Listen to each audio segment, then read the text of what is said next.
Devenu arbre à cadenas du fait de diverses formes d'envoûtement matrimonial au cœur de l'arboretum de Siban, le Dubocia macrocarpa de la famille des Méliacées ferait depuis plusieurs décennies le bonheur de ses adeptes et le malheur de ses nombreuses victimes. En effet, dans un rite incantatoire mystico-spirituel, les adeptes de cette pratique prennent les sentiments d'un conjoint en otage et suscitent en lui un amour passionnel envers son séducteur. C'est un arbre qu'on utilise dans la science comme dans le côté mystique chez nous au Gabon.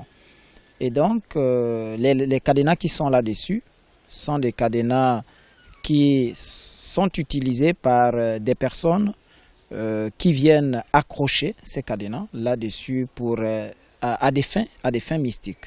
Mais c'est pour se maintenir pour les femmes dans des foyers. Donc pour ceux qui aiment bien, ils ne veulent pas que leur mari soit partagé. Le Dubocia macrocarpa, encore appelé akak en langue fon du Gabon et qui signifie attaché, est très sollicité par les féticheurs et autres adeptes d'envoûtement, tant sur le plan amoureux que sur le plan professionnel, au regard du nombre de cadenas enfouis dans son écorce. Certains parmi eux sont déjà rouillés par le temps et les intempéries et d'autres complètement enfouis dans l'arbre. C'est maintenir à des postes de travail pour ceux-là qui sont des directeurs généraux des grandes institutions ou alors des postes stratégiques qu'ils ne veulent pas céder à d'autres.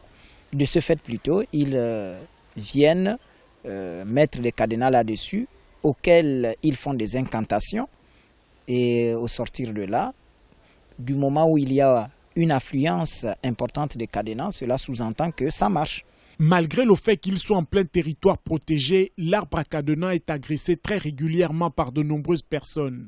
Une situation que déplore la direction du Centre national de recherche scientifique, CNRST.